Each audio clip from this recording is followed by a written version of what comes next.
Well, hello and welcome back to Supposedly Fun. My name is Greg. I am here today to do a tag video, which I haven't done in a while, but I saw this one out in the booktube world and thought it seemed fun, so I wanted to do it. It's the My Favorite Fiction Books tag. This was started by Steve Donahue, but inspired by a post that a Book Olive did. Now, Steve and I famously don't agree on books, or at least he says we don't, and I'm just going to kind of trust him on that. But I really thought this was an interesting tag, and I wanted to make sure I did it, so here we are. And I think Steve will be a little bit surprised to see that we have some books in common on this list. So maybe we don't disagree as much as it would seem at first glance. It's really simple, which is part of what appealed to me about it. You just name 10 novels. They have to be novels. It's got to be fiction. They have to be from the 21st century, so published in the year 2000 or later.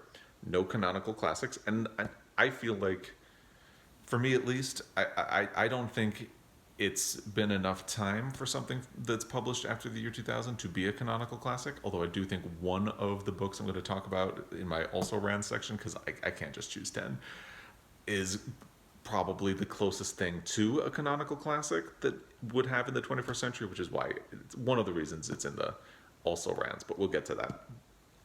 Now, you can list the books in any order you want, alphabetical, year they were published, however, but you do have to choose a favorite. So your number one pick has to be your number one choice. And one of the titles on your list has to link to somebody else's list in some way. It could be thematically linked, it could be the same book, something by the same author, anything like that. And it could be the person who tagged you to do this book tag. It could be Steve who originated it. You get a lot of leeway to choose how it will link to another video, but that's just like a little twist to make it a little bit difficult, which I thought it was kind of fun. And actually, as I was looking at the books and I had selected and trying to think how any of them would link to Steve Donahue's video, there was actually a really obvious link, which is Hilary Mantel. He selected Wolf Hall for his list. I'm going with Bring Up the Bodies, although Wolf Hall will appear in my also rans. Spoiler alert. To me, I don't want to really get into Wolf Hall right now, but I think Wolf Hall is a very arduous reading experience, and it's one that pays off.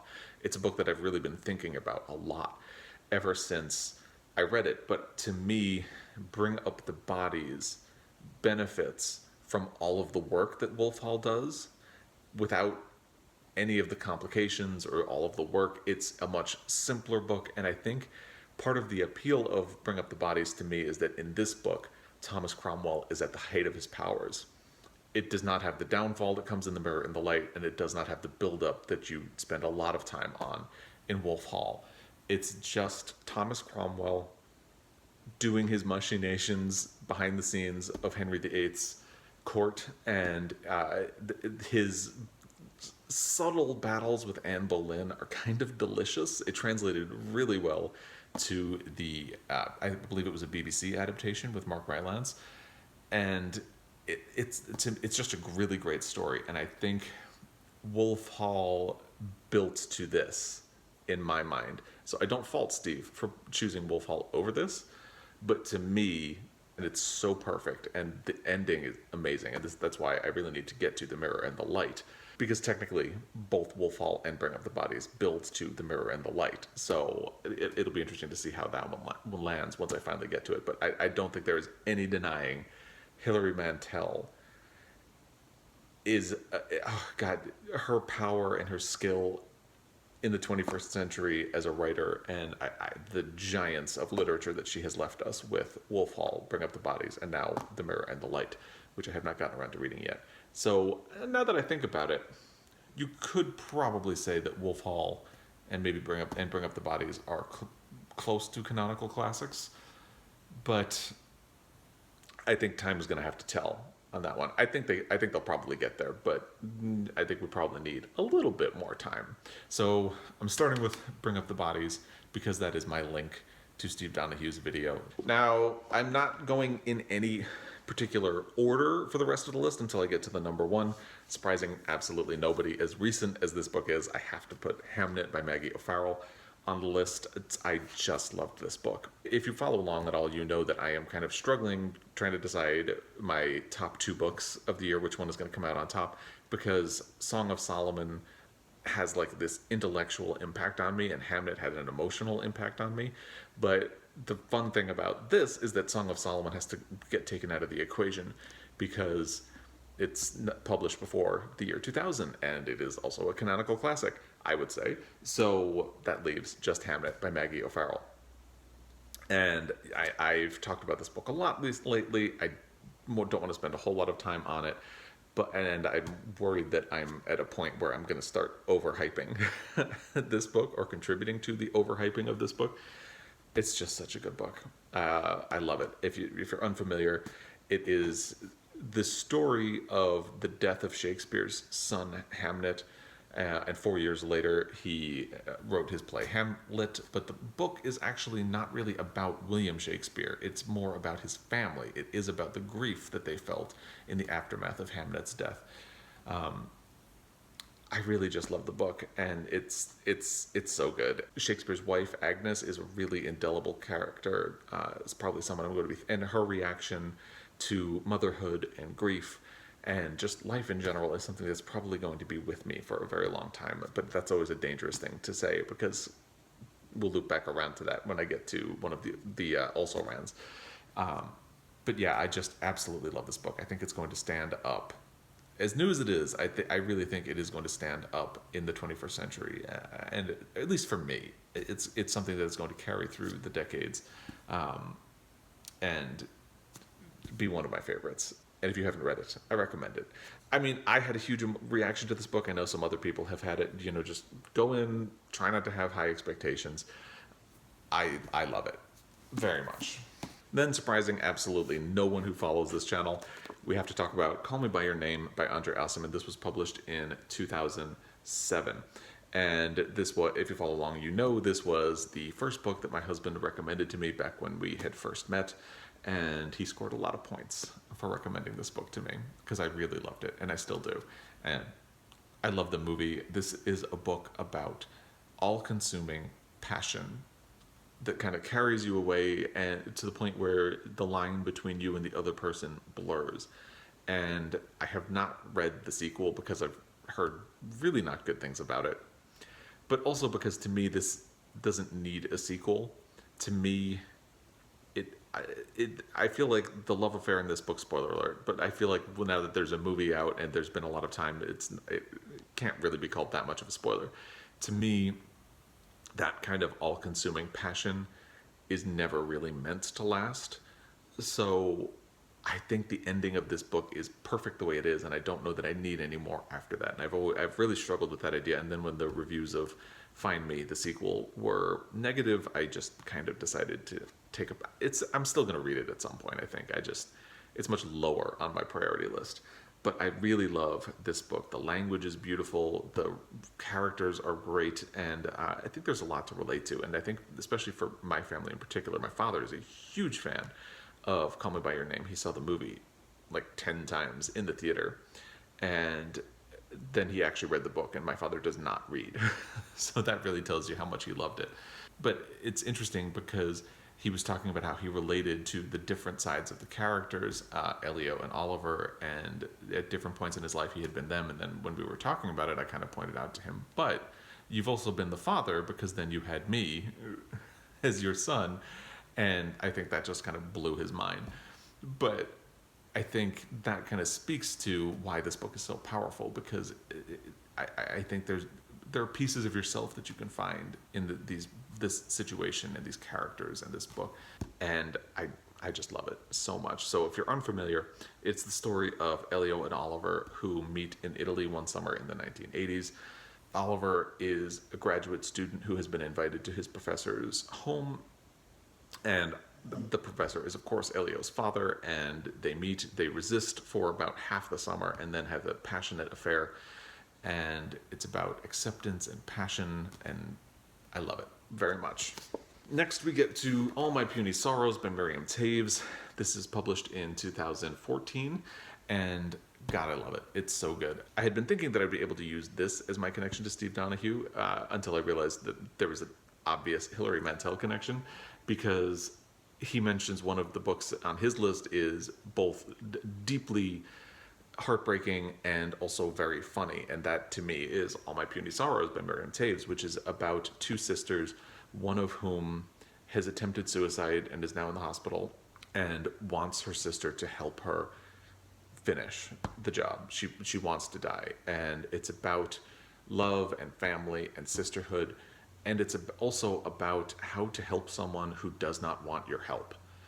And I think probably the most heartbreaking thing about it is that it seems to mirror things that have happened in Miriam Toews' own life. Her sister was a classical pianist, as one of the sisters was in the book, and her sister did ultimately commit suicide in real life. So it's just a beautiful book. Like I said, it's about love and sisterhood, and I think it's a book I think about a lot.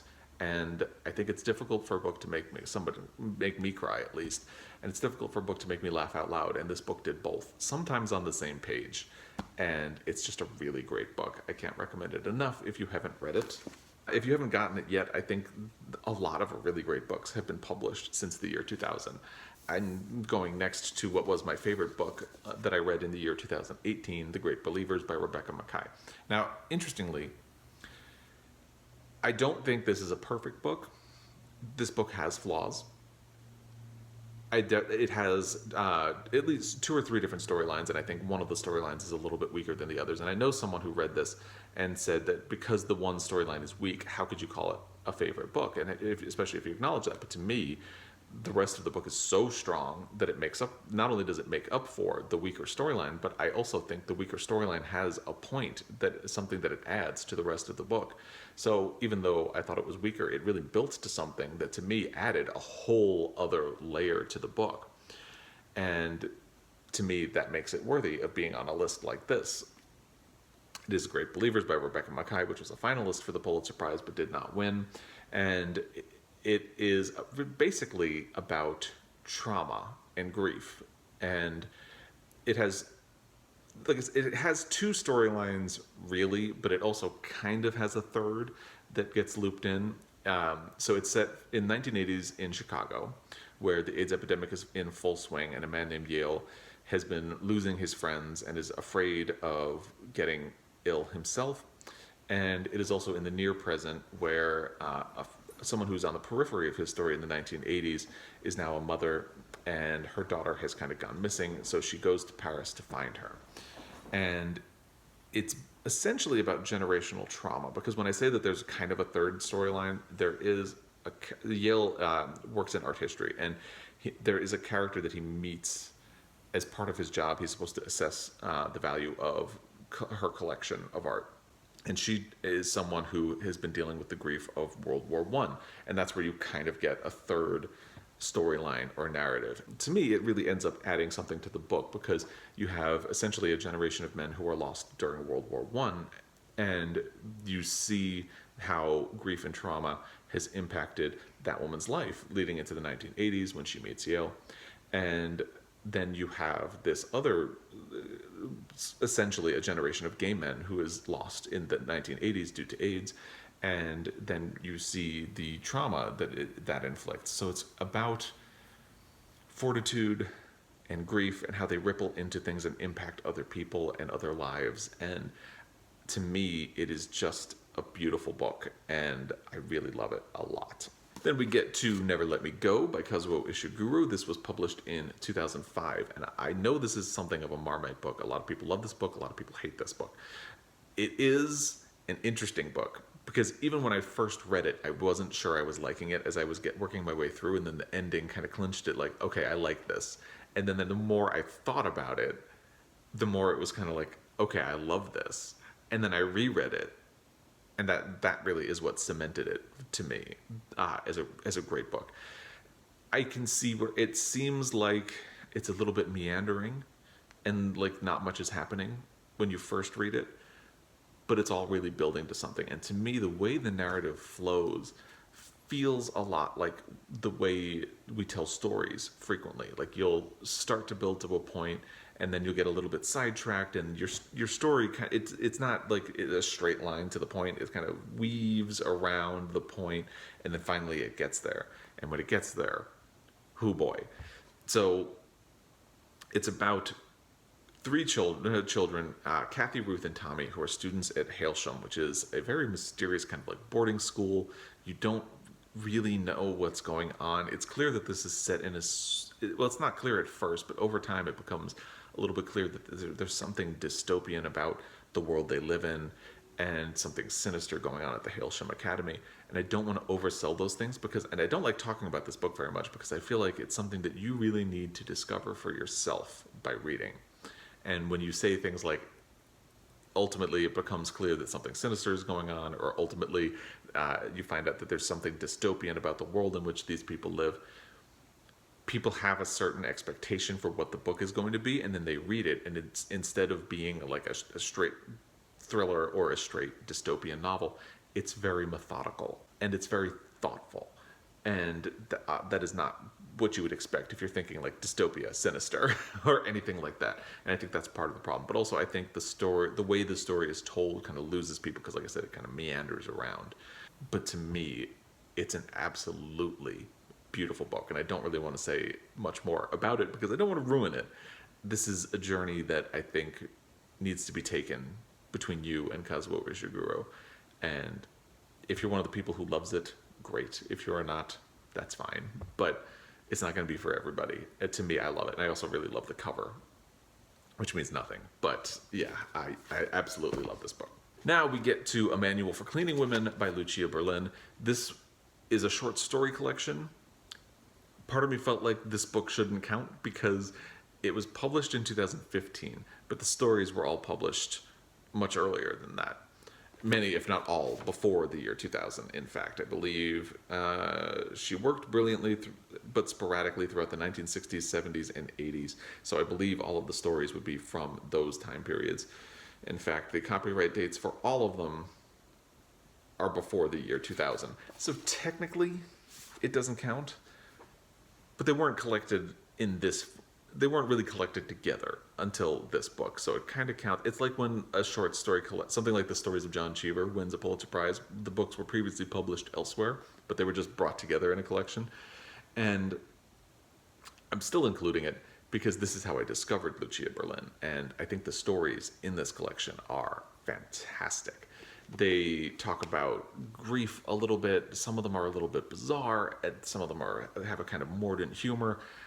I really love this collection, and I think one thing for me that is interesting is that I feel like we're very forgiving of a flaw in a book, but I have a little bit of a pet peeve because it bothers me when people say, well, I don't like short story collections because inevitably some of the stories are weaker than others. Well, I feel like novels can be the same way. You can have a storyline or a character in a book that doesn't work as well as the rest of it.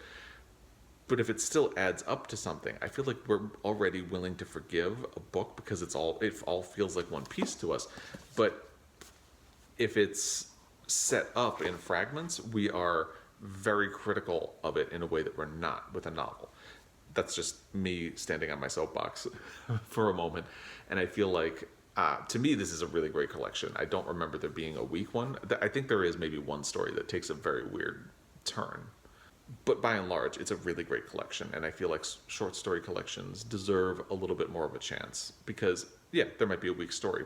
But I feel like short story collections usually have some kind of a thematic link or overall theme that they adhere to, and I just think they should be afforded the same opportunity as a novel, even though they are doing different things and are structured very differently.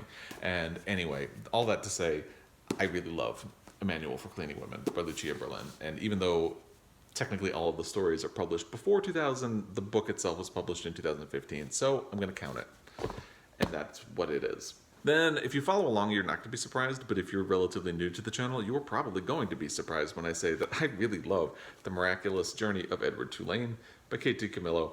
This was published in 2006. This is the book that I most frequently gift to people, and I really love it. It's a really beautiful story. It also has really beautiful illustrations in it. and I just really love it. I love the story. So it's about a porcelain rabbit doll who is kind of leading a sort of privileged life. He's the favorite toy of the person he lives with, and he doesn't appreciate what he has, so he's sort of cursed, and he gets lost. And as he wanders around the world, he sort of learns a lot of lessons about life and love and understanding, and he actually does come to appreciate what he had. And I don't want to go into a whole lot of details about what happens in the book and what the story is, but I really love it, and I think it's a perfect example of a children's or intermediate book done right. There can be, children's, intermediate, and young adult books can absolutely be done great. A lot of people feel like they need to keep them separate, and if you're going to do a list of fiction books, you should stick with just novels. Maybe don't include short stories. But to me, short stories are fiction. This is fiction, and it's great. So I'm not going to not talk about it. Like I said, it is also the book that I gift to people most frequently, and this is my copy of it that I keep for myself. And if you haven't read it, I'd say give it a shot. I really, really, really, really love it. And following up on that, we have a YA book, The Book Thief by Markus Zusak. This is something I really need to reread, but oh god, what a beautiful book. So this is set in World War II. It's about a young girl who is trying to survive the war and help her family survive the war, but it's also about loving books, which is a really interesting twist on it. And it's about loving language and language as art and things like that. It's a beautiful, beautiful book. And I've only read one other book by Markus Zusak, and I use that term loosely because it was, what was it called? The Bridge of something. Bridge of Clay, I think it was. And I DNF'd it. I really did not like I thought the writing in that was very bad. To the point where I think I only got about 75 pages in and was like, I can't do this. And I had kind of intended to maybe get back and try again if I was in a better mood or something like that, but I never did. And which is funny because I think the writing in this book is spectacular, and it's always disappointing when you don't like an author's other works. I have not read I Am the Messenger, and I've heard people tell me that that's a really good one, so I should get back to it. But point being, The Book Thief by Markus Zusak is phenomenal, and if you haven't read it, I recommend it. And that takes us to my number one book in my top 10, and if you follow along, you can probably guess what book that I've really loved, that I talk about a lot, and have not mentioned in my top 10 so far. It's a Place for Us by Fatima, Farheen, Mirza.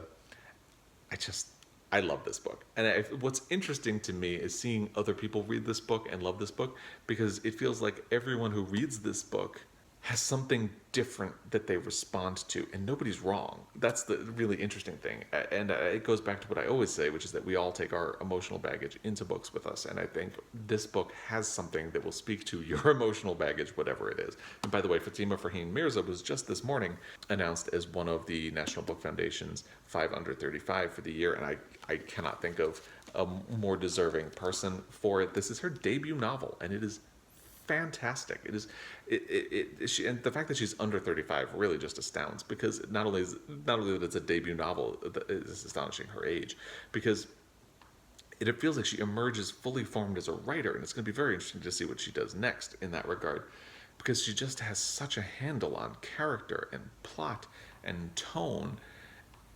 It's all done so well, and this book has so many different things. Like one of the characters, it deals with religion, and one of the characters is a daughter of the family, and she has to decide at one point she's going to cover herself, if she wants to cover herself, if she's going to try to fight the religious expectation of her family, or if she's going to accept it.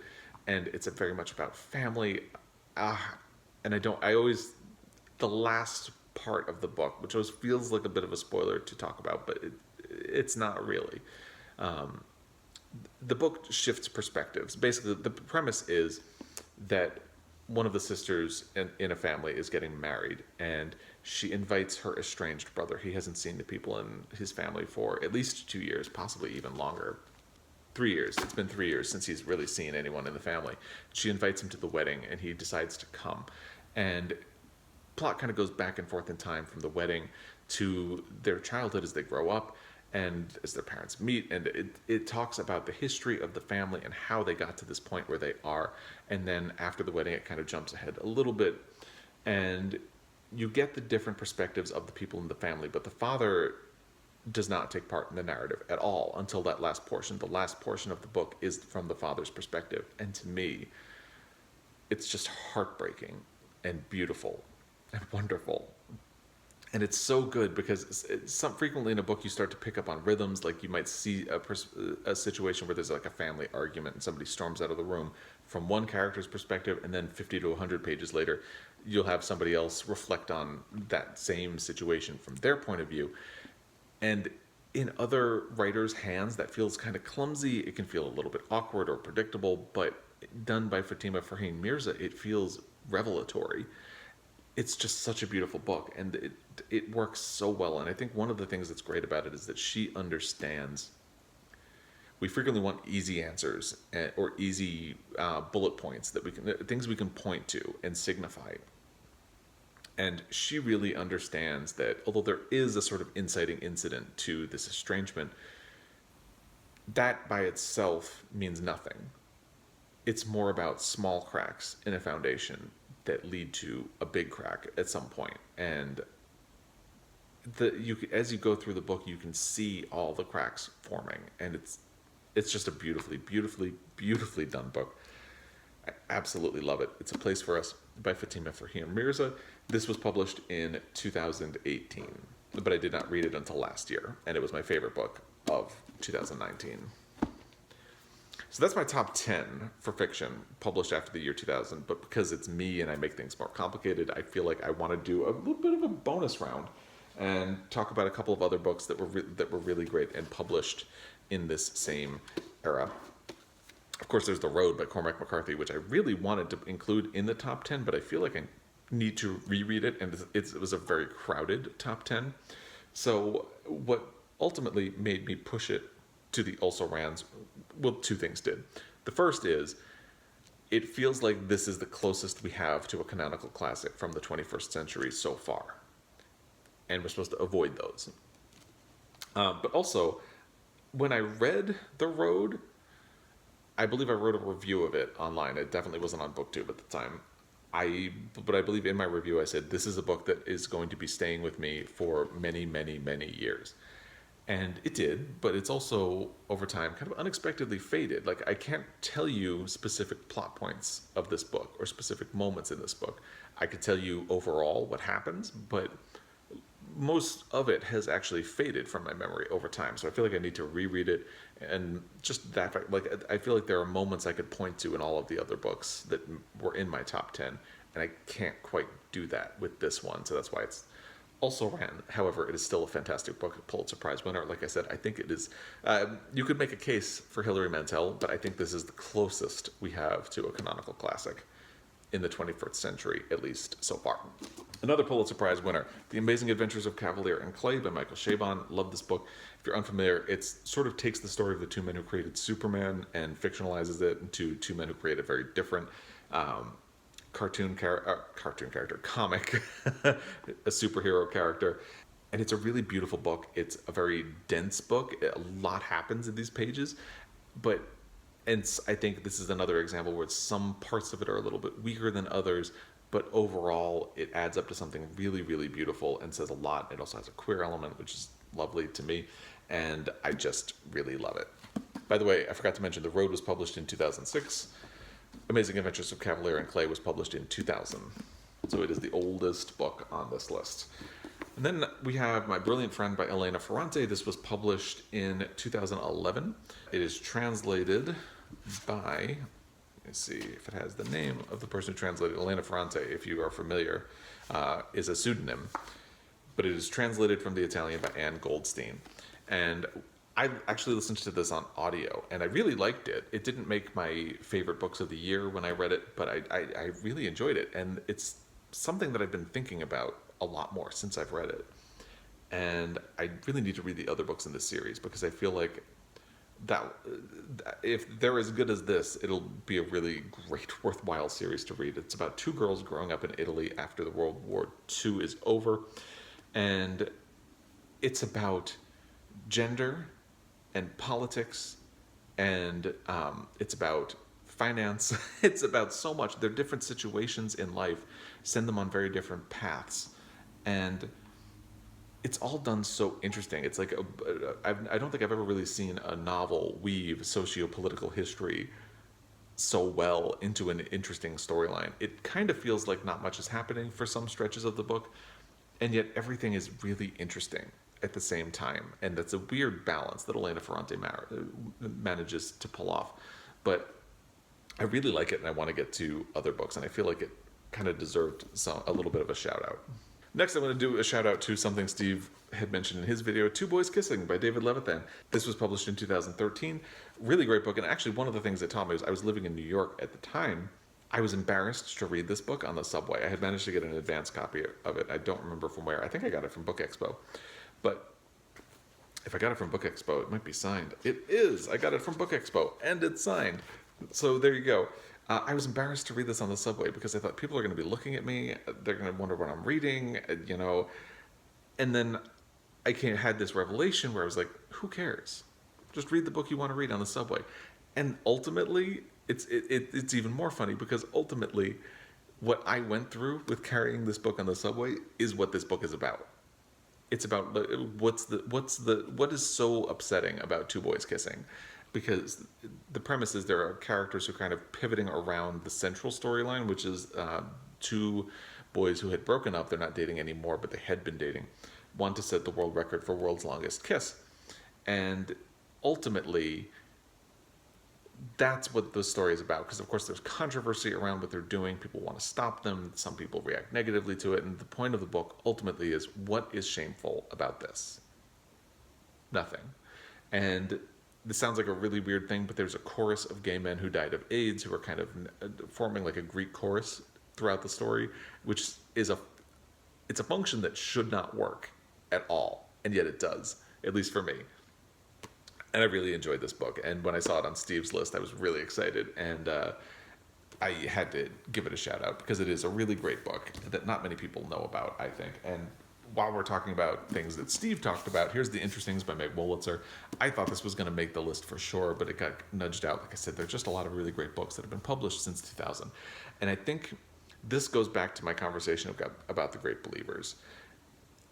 Parts of this book don't quite work and are a little bit awkward, and yet it all adds up to something really beautiful. I don't think anyone has done as good of a job as Meg Wolitzer in showing how people change over time, because you meet the character, the protagonists, as teenagers. Ostensibly, you're following, I think it's 6 people? Yes, 6 teenagers at a summer camp for art students. And they call themselves the Interstings, and it's one of those teenage things where they mean it as a joke because they don't want to imply that they don't actually think they're interesting at all, but they're kind of hoping, like wink wink nudge nudge, maybe we are interesting, I hope. So right away you can see Meg Wolitzer's doing really great things, because the title has so much meaning and subtext, because like I said, they give themselves that name as a joke, and yet they want it to be true, and that kind of follows through on their lives. So they have all of these artistic aspirations in their lives, and then you follow them over decades as they pursue those. Some of them leave their aspirations behind completely, some realize them and become famous. The character who I believe becomes the most famous is sort of like a takeoff on Matt Groening, who created The Simpsons. He creates a very Simpsons-esque cartoon show on TV that runs for many, many, many years. So I think one thing that's a little bit weak about this is that it actually follows one character for the most part, and she is, of course, the kind of odd person out in the group because she is not artistic. How she ends up at the camp is basically a contrivance on the part of Meg Wolitzer, and I don't think the book ever quite manages to, like, it wants you to think that she's the outsider, but how she ended up at a camp for artistic students and how it doesn't quite work to me. And yet she is a very interesting character in her own right, and I think the book could be a little bit shorter. Some elements don't work quite as well, but it just adds up to a really great, it feels like life, the changes, the compromises, all the things that you go through as you grow up and settle into middle age and start families and decide on what you're going to do for your career. And it's a really well done and beautiful book, and I love it. And then there's Wolf Hall, which is published in 2009 by Hilary Mantel. I don't own a copy. I don't know what happened to my copy. I used to have a copy. I probably lost it when I moved to Montana.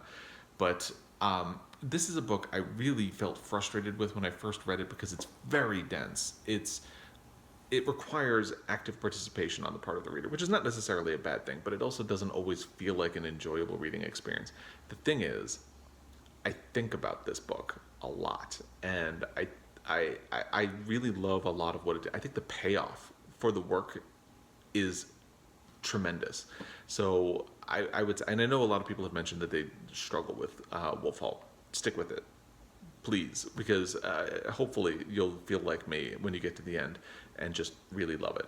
This is the kind of book tag I like, clearly, because it allows me to talk about a lot of different books and not have to worry about prompts a little too much. And the final book I'm going to talk about is This Is How You Lose Her by Junot Diaz. I feel like I really need to revisit this and read it again, but I was captivated by this book when I first read it, so much so that when I finished it, I went back to the first page and started it again and went all the way through. And I have never done that with any other book. And I really loved it. I had seen Junot Diaz speak at a book signing at Barnes & Noble in Union Square in Manhattan. And it's interesting because now, in the wake of the Me Too movement, allegations came out about him. It's interesting because he described the character of Junior, who does pop up in this collection, but it mainly factors into The Brief Wondrous Life of Oscar Wilde, as somebody he used to be, but then you always kind of wonder, like, is it who you used to be? Is it who you are? And things like that. And there are some problematic depictions of women. So I feel like this is something I need to reread. But because I had such a big emotional reaction to it when I first read it, I feel like I need to put it on the list, at least for now. So we shall see where that ends up. But anyway, that's a lot. That's a lot of book talk for something that was only supposed to talk about 10 different books. I would love to hear what you think of any of these books, if you think differently, if you have recommendations based on these, if you think I'm crazy for putting a children's or intermediate level book in my top 10. I don't care, but you can tell me why I'd be wrong in the comment section down below. But anyway, like I said, I would love to hear what you think about these. If you have a favorite fiction books tag that you would like to do it, please. I'm not going to tag anybody. It's my usual cop-out. If you're watching this and you're interested in doing it, please do it. And then in your video, you can either have a thematic link to my list or go back and watch Steve's video. I'm going to link his down below and go from there. And as always, I really appreciate your time. I will be back. Until next time, happy reading.